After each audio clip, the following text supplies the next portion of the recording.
আর টিভির একটা নিউজ দেখলাম যে ওই যে অজ্ঞান পার্টির লোক পুরো আবার যে পানি খাওয়াই অজ্ঞান করে ও নিজে পানি নিজে খেয়ে ওখানেই পড়ে সহ্য না করে পারা যায়। বলে হ্যাঁ হ্যাঁ মজুল ভাই কেমন আছে, আপনাকে না খুব ভালো লাগে। ও দেখে হ্যাঁ ঠিক আছে তো ভালো লাগি কনে আসবো বটতলে আসার পরে আরেকজন বুঝতে পারছেন কিনা এরা কি ট্রাপ বলে হানি ট্রাপ। জমিনটা ফাঁকি দিয়ে নিচ্ছিলাম গুনাটা কতটুকু হবে অনেকে আসে না ফতোয়া জিজ্ঞেস করে কয় হুজুর আমি মাহফিল শুনে যাওয়ার পথে এই যে আপনার রস খেজুর গাছে রস হয়েছে তো সেই রস একটা কাজ করে ফেলেছি রস তো হালাল আমার ওই পায়খানা লাগিল তো পায়খানা ফিরে পানি পাইনি যদি পানি খরচ করা হয়নি ওই অবস্থায় খেজুর গাছের রস পেড়ি খাইছি তো এটা কি গুনাহ হবে? কারণ আমি তো পানি খরচ করি এই অবস্থায় রস ফতোয়াটা দেখে ও চুরি করে খেয়েছে তো অসুবিধা পরের গাছের তা ঝেড়ে খেয়েছে তো অসুবিধা ও না শুইছে খেয়ে এর জন্য কি লাগবে গুনাহ হবে কিনা। আমাদের ছোট ছোট ফতোয়া নিয়ে মুরগি জবাই করেছে তা পশ্চিম দিকে ভিত্তি মনে ছিল এই নিয়ে ফতোয়া আছে না না ছোট বিষয় তুচ্ছ বিষয় নিয়ে ফতোয়া এবং সেইগুলো নিয়ে মারামারি মাথা ফাটাফাটি এইগুলো করা যাবে? বড় বড় বিষয় হয়ে যাচ্ছে আজ নারীদেরকে পর্দায় রাখা সম্ভব হচ্ছে না আবার পর্দায় যারা থাকছে তারাও ঘরে থাকছে কথা কয় আপনাদের তো চৌগাছায় ফিরাই হানি ট্রাপ ধরা খাচ্ছে এই চৌগাছায় আমি এই যে চৌগাছায় নিউজ বলে একটা নিউজ পোর্টাল আছে এটা প্রায়ই দেখি ছবি তুলে দেয় যে হানি ট্রাপ মানে ওরা মধুর কি কার সাথে করে বলে হ্যাঁ হ্যাঁ মধুর ভাই কেমন আছে, আপনাকে না খুব ভালো লাগে। ও দেখে হ্যাঁ ঠিক আছে তো ভালো লাগি কনে আসবো বটতলে আসার পরে আরেকজন বুঝতে পারছেন কিনা এরা কি ট্রাপ বলে হানি ট্রাপ কত কায়দায় করে খাচ্ছে। আর মাঝে মাঝে নিউজ দেখি মাঝে মাঝে মনে হয় আল্লাহ বাংলাদেশে জন্মগ্রহণ করাই বলে বেশি কিছু। ওই যে কালকে আর টিভির একটা নিউজ দেখলাম যে ওই যে অজ্ঞান পার্টির লোক পুরো আবার যে পানি খাওয়াই অজ্ঞান করে ও নিজে পানি নিজে খেয়ে ওখানেই পড়ে সহ্য না করে পারা যায় নিজে অজ্ঞান করবে কি ওর পানি খেয়ে নাকি ওটা খেয়ে নিজে অজ্ঞান হয়ে খুশি মানুষের অজ্ঞান করে কি অবস্থা দেশে আল্লাহ এই দেশকে হেফাজত করুন বলেন আমি। ওগো আমার ভাইরা তাইলে নেতা হলে কার মতো নেতা হতে হবে? ওমর রাদিয়াল্লাহু তাআলা আনহুর মতো নেতা যদি হতে না পারেন আপনি জামাতের হক সরমরায়ের হক হেফাজতের হক খেলাফত মজলিসের হক যদি ওমরের নীতিতে চলতে না পারেন তাইলে আপনি আল্লাহর নবীর গড়া নেতা নয় আপনি ওই ডাস্টবিনের তৈরি করা নেতাতে পরিণত হবেন বলেন ঠিক কিনা? আল্লাহর নবী এমন নেতা তৈরি করেছিলেন শুধুমাত্র মাটি নয় আল্লাহর নবীর খলিফা ওমর রাদিয়াল্লাহু তাআলা কুফায় গেলেন ঘটনা সবাই জানেন। যখন কুফায় যাচ্ছেন আধা পথ যাওয়ার পরে যেই লোকটা যেই দাস বা যেই কর্মচারী ওই রশিটা টেনে নিয়ে যাচ্ছিল উটের আধা পথ যাওয়ার পরে অর্ধেক রাস্তা যাওয়ার পরে ওমর রাদিয়াল্লাহু তাআলা উট থেকে নামলেন আর বললেন ওগো আমার দাস ওগো আমার গোলাম ওগো আমার কর্মচারী ওগো আল্লাহর বান্দা শিগগির করে তুমি উপরে উঠে যাও এবার আমি রশি টানবো আর তুমি উপরে বসে থাকবা। লোকটি বলল কিভাবে সম্ভব আমি তো আপনার কর্মচারী। ওমর রাদিয়াল্লাহু তাআলা বললেন এটাই আল্লাহর নিয়ম আল্লাহর জমিনে সব বান্দা আল্লাহর চোখে সমান সুতরাং তুমি অর্ধেক পথ রশি টেনেছো এবার অর্ধেক পথ আমি টানবো। যখন ওমর রাদিয়াল্লাহু তাআলা টেনে নিয়ে কুফায় পৌঁছে গেলেন পৌঁছে যাওয়ার পরে সবাই তাড়াতাড়ি করে আসলো এসে ওই উটের উপরে থাকা লোকটিকে রিসিভ করতে চাইলো। ওই লোকটি বলল দেখো আমারে রিসিভ করো না কারণ আমি ওমরের গোলাম আমি ওমরের কর্মচারী। যেই লোকটা রশি টানছে ওই লোকটাই হলো তোমাদের আকাঙ্ক্ষিত নেতা তোমাদের প্রধান বক্তা ওমর রাদিয়াল্লাহু তাআলা আনহু। আল্লাহু আকবার বলবেন না? কেমন নেতা কুবাবাসী বুঝে ফেলল যে কেমন নেতা না হলে নিজে তার কাজের লোককে তার কর্মচারীকে উটের পিঠে চড়িয়ে রশি ধরে টেনে নিয়ে এসেছে। ও আমার ভাইরা এমন নেতা হওয়ার যদি সিদ্ধান্ত নিতে পারেন তাইলে যারা মনে করেন আমরা দাড়িপাল্লার পক্ষের লোক আমরা হাত পাখার পক্ষের লোক যারা মনে করেন তাদেরকে বলতে চাই দাড়িপাল্লা হাত পাখা অন্য কোনো মার্কা নয়, কোরআনের মার্কা যারাই নিবে, আল্লাহর নবীর পথের প্রতীক যারাই হবে, আমরা তাদের সাথে আছি না নাই? কথা কয় না, আছি না নাই?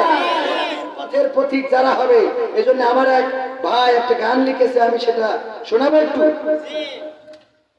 আর 20 মিনিট কষ্ট হবে, আর 20 মিনিট এর মধ্যে মোনাজাত সহ আমরা শেষ করবো ইনশাআল্লাহ। আমার একজন ভাই লিখেছে, হ্যাঁ আর মাত্র 20 মিনিট ইনশাআল্লাহ। সব তো চলে গেছে, এখন আমার একা আপনাদের সামাল দিতে আসছে, একটু কষ্ট হয়েই যাচ্ছে, কি করবো।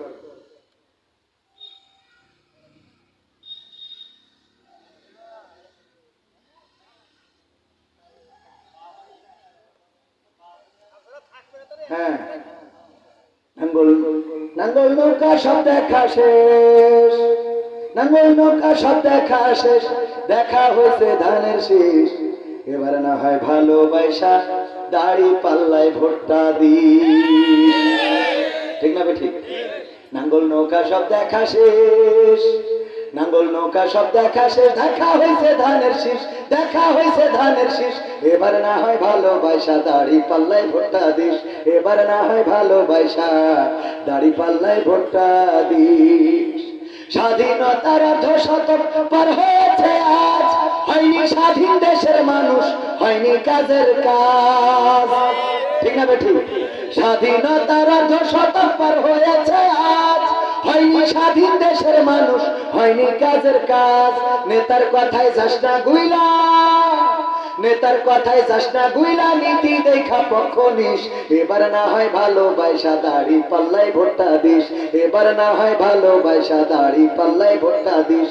নাঙ্গল নৌকা সব দেখা শেষ, নাঙ্গল নৌকা সব দেখা শেষ, দেখা হয়েছে ধানের শীষ, দেখা হয়েছে ধানের শীষ, এবার না হয় ভালোবাসা দাড়ি পাল্লায় ভোটটা দিস, এবার না হয় ভালোবাসা দাড়ি পাল্লায় ভোটটা দিস।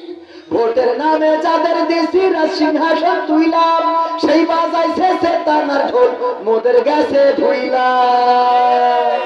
ঠিক আছে ঠিক? কিছু হইলেই বলে 71-এর রাজাকার। ঠিক না ঠিক? স্বাধীনতা বিরোধী ছিল, কিছু হইলেই। এখনো সেই পুরাতন ক্যাসেট বাজানোর লোক আছে না নাই? আছে না নাই? ভোটের নামে যাদের দিয়েছি সিংহাসন তুইলাম, সেই বাজাইছে চেতনার ঢোল, মোদের গেছে ভুইলাম। ভোটের নামে যাদের দিয়েছি সিংহাসন তুইলাম, সেই বাজাইছে চেতনার ঢোল, মোদের গেছে ভুইলাম। আমরাও এবার ভুলবো তাদের, আমরাও এবার ভুলবো তাদের বিশ্বাসে যে ঢালছে বিষ, এবার না হয় ভালোবাসা দাড়ি পাল্লায় ভোটটা দিস, এবার না হয় ভালোবাসা দাড়ি পাল্লায় ভোটটা দিস। নাঙ্গল নৌকা সব দেখা শেষ, নাঙ্গল নৌকা সব দেখা শেষ, দেখা হয়েছে ধানের শীষ, দেখা হয়েছে ধানের শীষ, এবার না হয় ভালোবাসা দাড়ি পাল্লায় ভোটটা দিস, এবার না হয় ভালোবাসা হাত পাখায় ভোটটা দিস, এবার না হয় ভালোবাসা ইসলামী দলের ভোটটা দিস। রাজি আছে? রাজি কারা কারা একটু হাত দেখতে চায়? লিল্লাহি তাকবীর, নারায়ে তাকবীর, আল কোরআনের আলো, আল হাদিসের আলো। আমার নেতা তোমার নেতা, আমার নেতা তোমার নেতা, নারায়ে তাকবীর। ওগো আমার ভাইরা, যারা মনে করেন ইসলাম যদি কায়েম হয়ে যায় তাইলে এই দেশে বেড়ানো যাবে না, ঘোরা যাবে না, চুরি করা যাবে না, ডাকাতি করা যাবে না। অনেকে আছে পিড়ি খায়, ওরাও বলে যে হুজুর ভোটটা যে তো আপনারা গেলি তো বিড়ির চেষ্টা মারবে। আছে না নাই? বিড়ি খোররাও ভোট দিতে যেয়ে চিন্তা করে যে কোনো ভাবে যদি আমরা জামাতকে বা ইসলামী দলকে ক্ষমতায় এনে দিই তাইলে তারা বিড়ি খাইতে দেবে না। আবার দুই একজন জিজ্ঞেস করে হুজুর ইসলামী বিড়ি বইলে কি কিছু চালু হবে না? ইসলামী বিড়ি বইলে কিছু চালু হবে না? সহ্য না করে পারবেন কি করে? মানে এ দেশের মানুষ, কালকেও দেখলাম খিরা বক্তৃতা দেশে দাঁড়িয়ে যে ইসলামী ব্যাংক ইসলামী ভাই তো ইসলামী ব্যাংকে চাকরি করে, জানেন আমার বিয়ে। ইসলামী ব্যাংক যেভাবে বাংলাদেশে সুদকে সরিয়া দিয়ে জায়েজ করেছে, জামাত যদি ক্ষমতায় যায় পুরা পতিতালয় এভাবে সরিয়া দিয়ে চালু করে দেখেছেন না নিউজ? বলেন নাউজুবিল্লাহ। কত বড় জাহেল! না হইলে ইসলামী ব্যাংক নাকি সরিয়া দিয়ে, ইসলামী ব্যাংকে সুদ জায়েজ করা হয়েছে সরিয়া দিয়ে। আচ্ছা, সরিয়া দিয়ে কি সুদ খাওয়া জায়েজ করা যাবে? মানুষ এটাই বোঝে না যে সুদ কি আর শরিয়া ভিত্তিক অর্থ ব্যবস্থা, বিয়ে কি আর জেনা কি, এটা এখন বুঝতে পারি না। মিলন কি আর ধর্ষণ কি, এটা এখনো, এই মিলন আর ধর্ষণ এক হয়? কথা কয় না। স্ত্রীর সাথে রাত কাটালি এটা কি? আর যদি ভাবির সাথে আছে না? না, আজকে চৌগাছার ঘটনা, বাইরের কথা বলে লাভ নেই। অনৈতিক প্রস্তাব দেশে রাজি হয়নি, তার দেখা এই চোখে পড়িস কিনা আপনাদের? চৌগাছার ঘটনা না পড়লে দেখিনি। হ্যাঁ, কোন জায়গায়? হ্যাঁ, আমাদের কাছে সব খবর থাকে পারে। হ্যাঁ, খবর না থাকলে এক রাতে 50,000 টাকা এমনি দেয়। হ্যাঁ, আবার বলি ফেললাম। হ্যাঁ, আপনারা তো দেবেন না শালা। কি গতবার আইছিলাম, আমার কাছে নিয়ে রেখে দিয়েছে, মনে আছে? এই জায়গায় কতবার এসে আসতে পেলে আমার কাছে আবার উল্টো নেই। এই জন্য দুলা ভাই সম্মানে আমার আসতে হয়, যেহেতু বোনটা দিয়ে রাখিছে, না আসলে যদি আবার বলা তো যায় না। ইসলামিক কায়দায় তোর ভাই ওয়াজ করতে আসেনি কেন, এর জন্য মারলি গুনাহ নেই। এটা কি ভাই? ইসলামিক কায়দায়, মানে ওই যে ইসলামিক হুজুর, যদি জামাত ইসলাম বা ইসলামী দল ক্ষমতায় যায় তাইলে ইসলামী বিড়ি বলে কিছু চালু হবে কিনা যে আমরা খেয়ে থাকতে পারবো? আমি বলি ভাই, যদি ইসলামী দল কায়েম হয়, ইসলামী রাষ্ট্র কায়েম হয়ে যায়, তাইলে আপনার বিড়ি খাওয়া লাগবে না।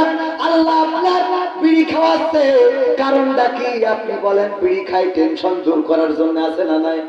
যদি বলেন ভাই বিড়িটা ছেড়ে দেন, কয় বিড়ি তো ছাড়তে চাই কিন্তু টেনশন তো যায় না, এই জন্য বিড়ি খাই টেনশন দূর করার জন্য। আমি বলি, যদি ইসলামী দল বাংলাদেশে ক্ষমতায় আসে, ইসলাম যদি কায়েম হয়ে যায়, তাইলে আপনার টেনশন থাকবে না, সুতরাং বিড়ি খাও আর লাগবে না। কথা কি বোঝা গেল?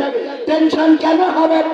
যাকাত ভিত্তিক অর্থ ব্যবস্থা, যারা যাকাত দেবে, মহিদুল ভাই তার যে টাকা আছে, যশোরে জমি কিনেছে, ফ্ল্যাট করেছে, 3 তলা 4 তলা 5 তলা, ওই ফ্ল্যাট বাড়ি করেছে, লোন নিয়েছে, আবার ফ্ল্যাট বাড়ি আবার উপরের তলা করেছে, করে খালি দিনার পরে রেখেছে। আর মালাইকা ফেরেশতাদের বলছে, আমি দিনার পরে আছি, যাকাত কোনতে দেব? ফেরেশতার বুঝায় কে পরে আছি, দিনার পরে থাকলে তো যাকাত দিতে হবে না।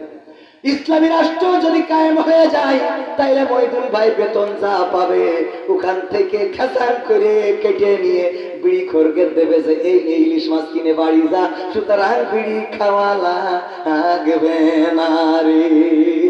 কথা কি বোঝা গেছে? মা বোনেরা চিন্তা করে আমরা টিকটক করবো কি করে? কথা কয় না কে? বুরকা পরেও তো টিকটক আছে না নাই? বুরকা পরেও টিকটক কত কায়দাই করে। আরে একটুখানি বাতাস দিয়ে আগে উড়াই দেয়, বুকটা অল্প 2 সেকেন্ড দেয় না, দেয় না? তারপরে যে কত সুন্দর নীতির কথা, নৈতিকতার কথা, তারপরে কাপড় ধুলাগ ইত্যাদি ইত্যাদি করে। এইগুলো করে কারণটা আপনারা জানেন কিনা জানি না, এর কারণ আমরা জানি। দেখেন, ওয়াজের শ্রোতা আলহামদুলিল্লাহ অনেক শ্রোতা এসেছেন, কিন্তু এই ছোট্ট একটা মাহফিলে কয়টা ক্যামেরা দেখতে পাচ্ছেন? কথা কয় না? এই ছোট্ট মাহফিলটায় কয়টা ক্যামেরা? তারপরে আমার ক্যামেরাম্যানরা জিজ্ঞাসা করছিল, ভাই আজকে মাহফিলটা কয়টায় হবে, কিভাবে হবে, আপনি কতক্ষণ ওয়াজ করবেন, কি করবেন? আমি বললাম আমি কিছুই জানি না, খালি শুধু জানি দুলা ভাই কইছে জাতি হবে, তাই আমি আসার পরে জানি না। আমি এখানে উঠে আমাদের গিয়াস ভাইকে জিজ্ঞাসা করলাম, ভাই ওয়াজ করতে হবে না গান করতে হবে নাকি আলোচনা করতে হবে না নাচতে হবে, কি করতে হবে একটু আপনি বলি দেন। গিয়াস ভাইয়ের কাছ থেকে জিজ্ঞেস করে নিয়ে তারপরে, তার মানে বোঝেনি কিনা আসা, আমি জানি না যে কি করতে হবে। তো ভাইয়েরা আমার, এই ক্যামেরা গুলো কেন এসেছে, ক্যামেরা গুলো কেন লাগিয়েছে? কেন দূর দূরান্ত থেকে আমার এলাকা থেকে এসেছে আমার সোহাগ ভাই, অনেক কষ্ট করে এত দূর পর্যন্ত এসেছে। কারণটা হলো এই ক্যামেরার ভিডিও করে, এই ভিডিওগুলো ইউটিউবে দেয়, ফেসবুকে দেয়, আর এটা থেকে কিছু আর্নিং পাওয়া যায়, কিছু ডলার ইনকাম করা যায়। আমেরিকানরা যদি 1 টাকা দেয়, বাংলাদেশে 120 টাকার মতো হয়। কোনোভাবে যদি 10টা টাকা আসে তাইলে 1000, 20, 200 টাকা। কোনোভাবে যদি 1000 টাকা আসে তাইলে 1,20,000 টাকা রে। বলেন ওরা আসবে না আসবে না? এই জন্য আমার টিকটকার যারা আছে, রিলস যারা করে, আমার মা বোনেরা, অনেকের স্বামী ক্যামেরা ধরে আর বোর দিয়ে ভিডিও করে। বউ এসে বলে হ্যাঁ কেমন আছেন, আপনাদের একটু দেখাই, নজর নিয়ে আসলাম। তারপরে তাকে নাকে ধিনটা ঝাঁকানাকা করে ওই ভিডিওটা ছেড়ে দেয়। স্বামী ভিডিও করে আর স্বামী ক্যামেরা ধরে, আর স্ত্রী ক্যামেরার সামনে তাকে নাকে ধিনটা করে। এইটার কারণ হলো ওই ডলার কামাই করা, ইনকাম করা, যাতে করে একটু সুখী শান্তিতে থাকা যায়। ইসলামী রাষ্ট্র যদি কায়েম হয়ে যায় তাইলে অর্থের সমতা আনবে। সুতরাং মা বোনেরাও ভাতা পাবে, গরিব দুঃখী ভাতা পাবে। এই ভাতাগুলো যদি পায় তাইলে ওদেরকে আর টিকটক করার দরকার হবে। অনেকেই মনে করে টিকটক করে কিছু না, আসলে তো করে। স্বামী দেখে যে কাজ না করে ভাই সকালবেলা ঘুমের থেকে চোখ ডলতি ডলতি ইসলামী ব্যাংকে যাতে হয়, আর সূর্য ডুবে যায়, দেখা হয় না, ঠিক কিনা? তারপরে বেরোতে হয়। কোনোভাবে যদি প্যানিং নিয়ে ওরা একটা ভিডিও ছেড়িয়ে মাসে মাসে প্যান তো আরো দুটো না আসবে, কথা কয়।